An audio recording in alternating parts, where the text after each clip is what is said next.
بسم الله الرحمن الرحيم الحمد لله رب العالمين والصلاة والسلام على من كان نبيا وآدم بين الماء والطين وعلى آله وأصحابه أجمعين ثم أما بعد فالسلام عليكم ورحمة الله وبركاته. I hope all of you are doing well and are well.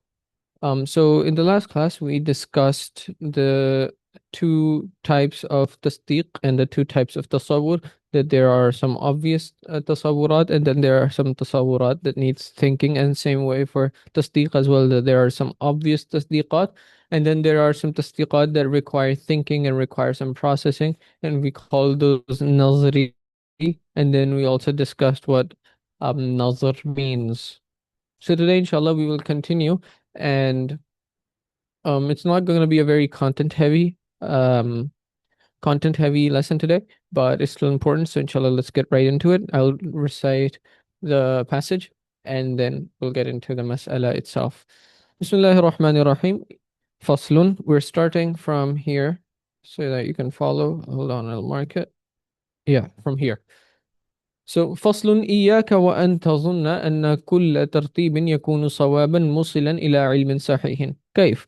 ولو كان الأمر كذلك ما وقع الاختلاف والتناقض بين أرباب النظر مع أنه قد وقع. فمن قائل يقول العالم حادث ويستدل بقوله العالم متغير وكل متغير حادث فالعالم حادث. ومن زاعم يزعم أن العالم قديم غير مسبوق بالعدم ويبرهن عليه بقوله العالم مستغن عن الحادث. العالم مستغن عن المؤثر وكل ما هذا شأنه فهو قديم. ولا أظنك شاكا في أن أحد الفكرين صحيح حق والآخر فاسد غلط. وإذا كان قد وقع الغلط في الفكر العقلاء فعلم من ذلك أن الفطرة الإنسانية غير كافية في تميز الخطأ من الصواب وامتياز القشر عن اللباب. فجاءت الحاجة في ذلك ع- إلى قانون عاصم عن الخطأ في الفكر يبين فيه طرق اكتساب المجهولات عن المعلومات. وهذا القانون هو المنطق والميزان. Okay, so we'll try and do it till here first and then we will continue. It's a very basic thing that they're talking about, and hopefully it should be clear as well. So, Bismillahir Rahmanir Rahim. They're basically saying that now that we've understood that in Mantiq we try and arrange statements in a way that they lead to that known statements in a way that they lead to unknown statements. But it is important for you to understand that this arrangement doesn't always lead you to to correct conclusions. So it's not always the case that you can reach correct conclusions. And why is that? Because if this happened, if every arrangement of things leads you to correct conclusions, then there wouldn't have been any ikhtilaf between the people of between uqala, basically between people of intellect. There wouldn't have been any ikhtilaf, but ikhtilaf exists, right? So, for example, we can take the example of the statements that we did last time, where the first statement or the first premise is al-alamu mutaghayyirun. The second premise is kullu mutaghayyirin hadithun. And then the conclusion that we arrive at from that is al-alamu hadithun, right? So that al-alamu mutaghayyirun, that the universe is ever changing. Kullu mutaghayyirin hadith, that everything that changes is that came into an existence at a certain point, and then we reach al-alamu hadithun. But if somebody makes an argument, if they say, for example, um, if they say,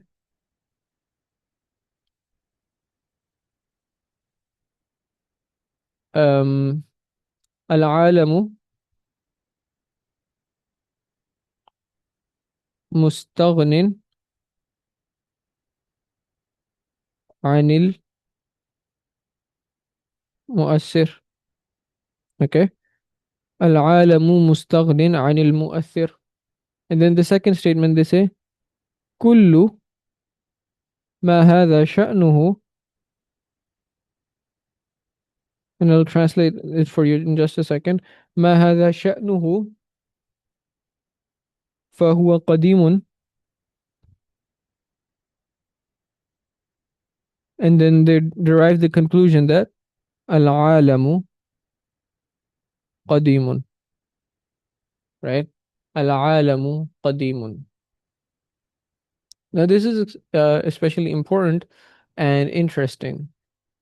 If you take a second and just look at both arguments, you will immediately see that there is a problem here. The problem is that both of the conclusions are opposites. They can't both be true at the same time. So basically, one conclusion is saying al-alamu qadimun, which is that the universe is eternal. Okay, the universe is eternal, and over here they're saying no, universe is not eternal. It is hadith. So both of them cannot be true at the same time. So that means that one argument would be one argument's conclusion is correct and the other argument's conclusion is wrong, right? They both cannot be true at the same time. That's one thing. Now, what does this argument even mean, right? العالم مستغن عن المؤثر means that the universe is mustaghnin. Mustaghnin means it comes from the root istighna and it means to be independent. So mustaghnin, the universe is independent عن المؤثر from a cause, from an external cause. So basically they're saying العالم مستغن عن المؤثر, that the universe is independent of an external cause. كل ما هذا شأنه, and whichever thing that has this nature, I the nature of being independent of an external cause. فهو قديم, it is قديم. And then they make a conclusion that العالم قديم. This does not mean that the argument is correct, but it does mean that an argument can be made in that favor. We can like then go into the details of the premises and uh, prove it false, but the point is that arranging statements can lead to correct conclusions and it can also lead to wrong conclusions. That is what this discussion is trying to prove. Okay, that intelligent people can produce apparently structured arguments, but that reach opposite conclusions. So that means that there has to be something in it that we can figure out which one is correct and which one is wrong. So now when we know that there can be wrong thoughts and wrong arguments, even by intelligent people, then we know that the fitra al-insaniya, the human nature is not just enough, right? We need some sort of rules, some sort of principles. We know we need some sort of basically yeah, principles to tell us which one is wrong and which is right. We can't just go off a whim and say that this is wrong and this is right, right? So there needs to be some sort of principles, and that is the reason why mantiq is important, why logic is important, because mantiq provides these principles for the person. Okay, these it provides principles that protects you from the mistakes, and it leads you to the right stuff, and it sort of makes it clear for you how you should attain right conclusions from the right premises.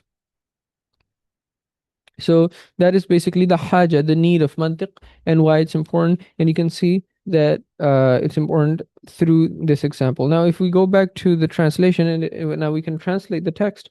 إياك وأن تظن أن كل ترتيب يكون صوابا موصلا إلى علم صحيح.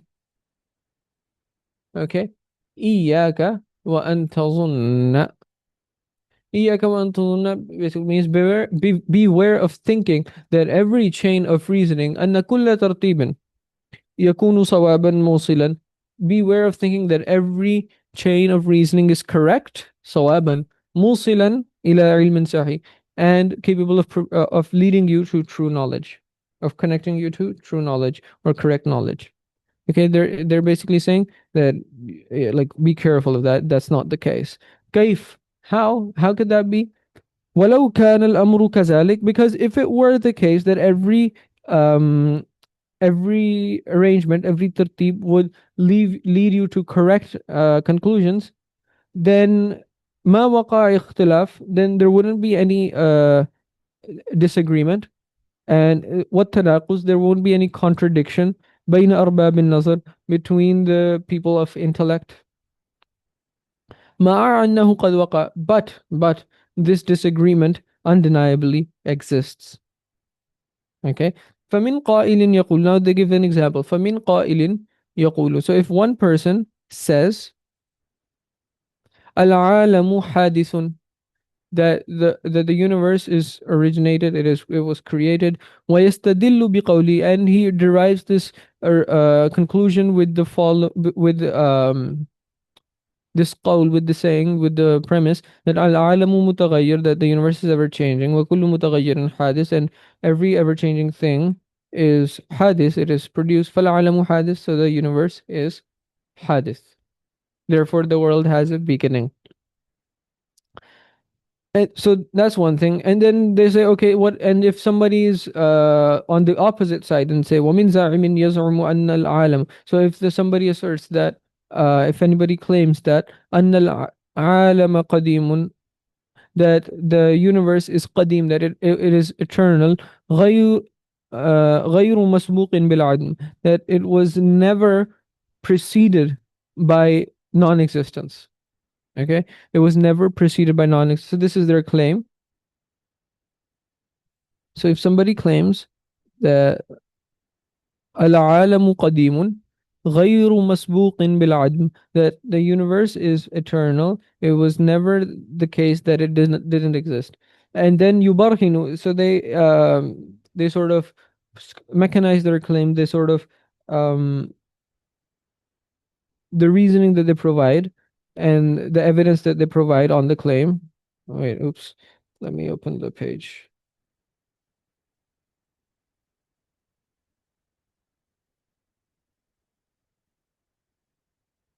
Okay.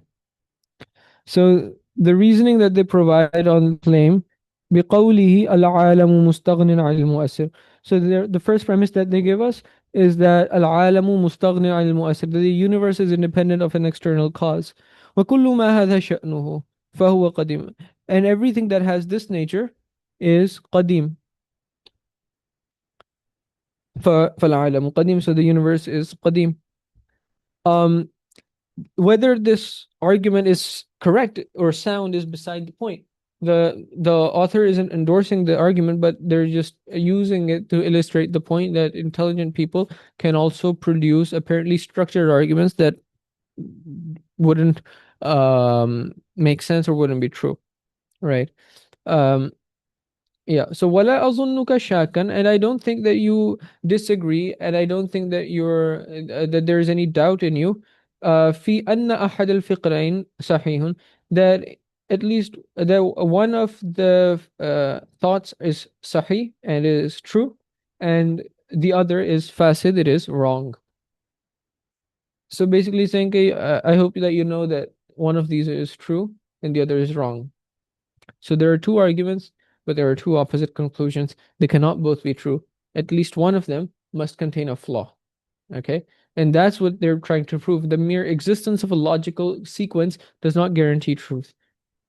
Now, once we know that, وَإِذَا كَانَ قَدْ وَقَعَ الْغَلَطُ فِي فِكْرِ الْعُقَلَاءِ, now when we have established that there can be something wrong in the thoughts of people of intellect, فَعُلِمَ مِنْ ذَلِكَ, so now we know from that أن الفطرة الإنسانية, that the human nature غير كافية, it is not enough. The human nature is not enough في تمييز الخطأ, في تمييز الخطأ, it is not enough in the it is not enough to distinguish al-khata' min as-sawab, to distinguish the wrong from the right, or the truth from the error. Wamtiyaz, and the imtiyaz would mean it would all, yeah, kind of like tamyiz as well, that to distinguish things. Al-qashri an al-lubab, to distinguish the peel from the fruit itself. So whenever you have a fruit, there's a peeling and outside the skin of the fruit, and then there's the core of the fruit that you would eat. So this is like used as a metaphor to distinguish what is usable from what is unusable. فجاءت الحاجة في ذلك. Now, when you understand this, so and you understand that there is a need for this, then comes then you then it sort of shows up the فجاءت الحاجة. So the haja, the need of this shows up إلى قانون, the need of a qanun, of a principle عاصم, that protects عن الخطأ, from error fil fikr, in thought. So there needs to be an a principle that protects from khata in fikr. يبين فيه طرق اكتساب, that in it the methods of reaching reaching majhulat, reaching unknowns from knowns, should be identified. So in that there should be methods that make it clear how to go from unknowns, from knowns to unknowns. وهذا القانون, and this principle, this entire thing that we said, okay, there's a need for these sorts of principles and so on and so forth. And after all of that, they say وهذا القانون, and this principle هو المنطق, it is logic, it is mizan. Okay, so that is the first part of the topic. After this, we would move on to the next thing, that is, why is mantiq called mantiq? Now, we'll go through this fairly quickly, hopefully. It's not that hard of a discussion. Bismillahir Rahmanir Rahim, reading from here. أما تسميته بالمنطق فلتأثيره في النطق الظاهر عن التكلم إذ العارف به يقوى على التكلم بما لا يقوى عليه الجاهل. Okay. بما لا يقوى عليه الجاهل. وكذا في النطق الباطني أعني الإدراك، لأن المنطقي لأن المنطقي لأن المنطقي يعرف حقائق الأشياء، ويعلم أجناسها وفصولها وأنواعها ولوازمها وخواصها، بخلاف الغافل عن هذا العلم الشريف. وأما تسميته بالميزان فلأنه قسطاس للعقل توزن توزن به okay, so it says so over here it says توزن. So in some nusakh, in some editions, it says yusan. Okay. So when it says tuzan, then it would be majhul, and when it is yuzin, then it would be ma'ruf. Because when we say yuzin, then the file would be aql, and when we say tuzan, then the naib file would be afkar. So that's a bit of a mantiqi point. So it says tuzan here, so we'll read tuzan. توزن به الأفكار الصحيحة ويعرف به نقصان ما في الأفكار الفاسدة واختلال ما في الأنظار الكاسدة، ومن ثم يقال له العلم الآلي لكونه آلة لجميع العلوم لا سيما للعلوم الحكمية. So that is the sorry, للعلوم الحكمية. So that is the matan. Now we'll talk about why mantiq is, and we don't need to go over it in too much detail. It's pretty the matan itself is pretty straightforward here. أما تسميته بالمنطق, that why is it named mantiq? It is named mantiq because nutq, right? The nutq is of two types. There is a nutq zahiri, an outward nutq, and there is an inward nutq as well. Okay, two types of nutq: nutq zahiri, nutq batini, an outward and an inward nutq. The outward nutq is speaking. Okay, the outward nutq is speaking. Okay, I'll just make a separate page so that it's easier to visualize. So when we have nutq,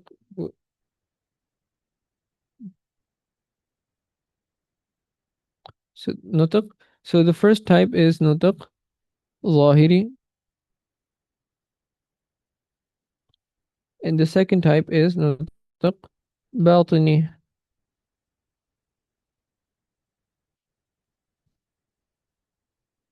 نطق باطني. So ظاهري is outward. ظاهري is outward, and باطني is inward. Okay. Now, what does نطق ظاهري mean? What does outward نطق refer to? It refers to speaking. Okay. The outward نطق refers to speaking, and the inward نطق refers to cognition and thinking. The outward nutq refers to speaking, the inward nutq refers to cognition. Now, mantiq is a science that improves the knower of that science, the student of the science, in both aspects. It it improves you in zahir and it improves you in batini nutq. Okay, it improves you in speaking and it also improves you in thinking. How does it improve you? We can discuss that. So when you speak, it improves your thought processes, and when a direct consequence of you improving your thought processes is that you speak more logically or you have more coherent arguments and so on. So speaking is like a consequence of having stronger thought. Now, how does it increase you in thought? Because the mantiqi, they know the essence of things. They know what a thing is in its actuality. You can think, you can avoid fallacies, you can avoid contradictions, you can understand what things have in common, what things have different. So now when you go through all of that, then your cognition becomes stronger, and so your nutq batini becomes stronger. And when it is true that a mantiq strengthens the knower in both of the better in zahir and batin, so therefore it is named mantiq because it improves your nutq as a whole. Okay, it is named mantiq because it improves your nutq as a whole. So that's why it was named mantiq. Now, if you see over here, that the author mentioned two names. وهذا القانون هو المنطق, and we discussed what mantiq, why it's called mantiq, and al-mizan. Okay, mantiq wal mizan. Now, why mizan? Why mizan? So the author says mizan. So mizan in itself comes from, mizan is ismul ala. Okay, ala wazni mif'alun. Mif'alun. So the root letters are waw, za, and nun. The root letters are waw, za, and nun. And waw, za, nun, it means to measure, to weigh. Okay.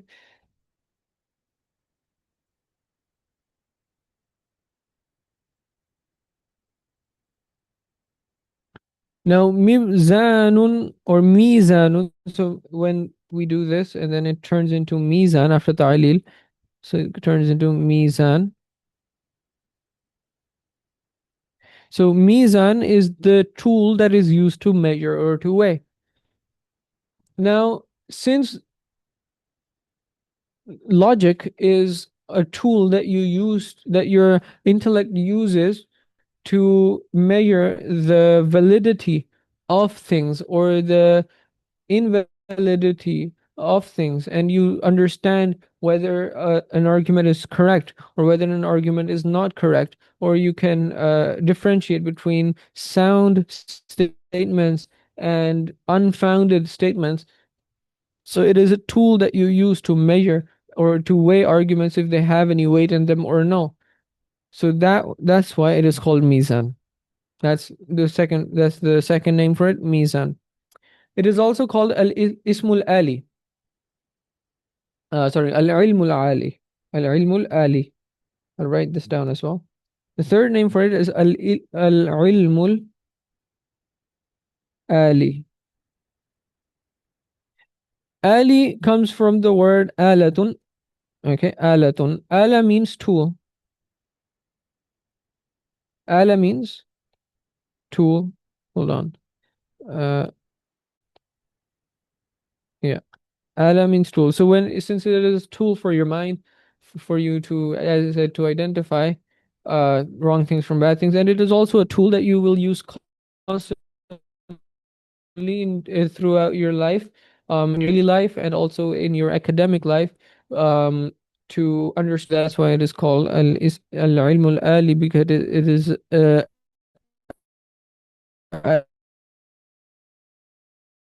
ilm that is a tool. What's the reasoning of the names that the ilm has in quite brief? So three names. Now let's go back to the matan and try and translate this. أما تسميته بالمنطق. So as for its naming with mantiq, فلتأثيره في النطق. It is because of the effect the logic has in نطق الظاهري. The effect that it has in نطق ظاهري. I mean التكلم, speaking. So it is because of the effect that it has in نطق الظاهري. And ظاهري means تكلم, speaking. is العارف به يقوى على التكلم, because the knower of this knowledge is strengthened in تكلم بما لا يقوى عليه الجاهل, in a way that the ignorant person is not. So a person who doesn't know logic wouldn't be strong in the same way that the person who knows logic is. Okay. وكذا في النطق الباطني, and the same way because of its effect in, so it goes way back over here. So فلتأثيره في النطق الباطني, and because of منطق in نطق باطني, in نطق باطني meaning إدراك. إدراك means cognition and thought.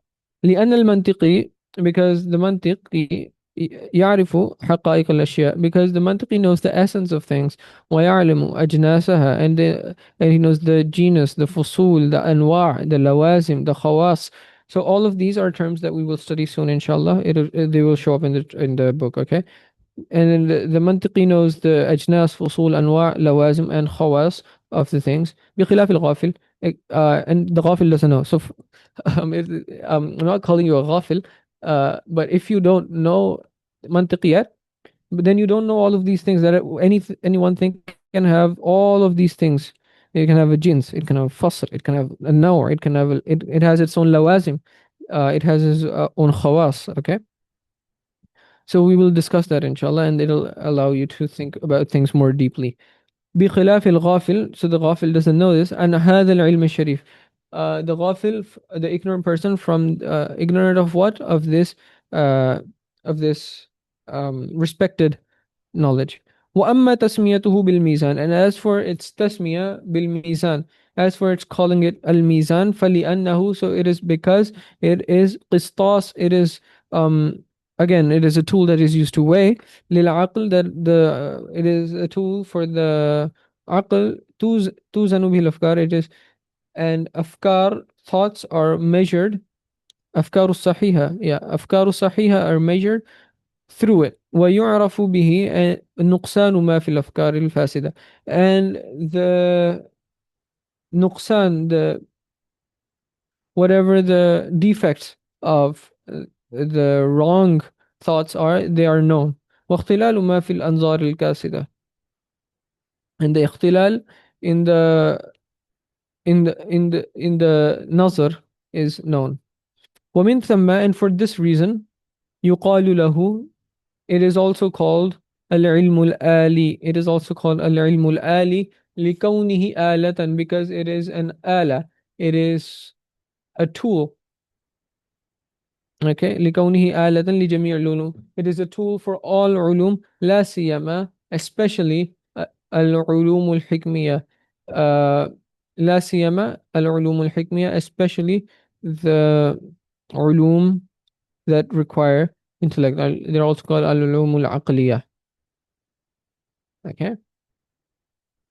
So yeah, that is basically it. I hope that's clear. If you have any questions, feel free to ask them.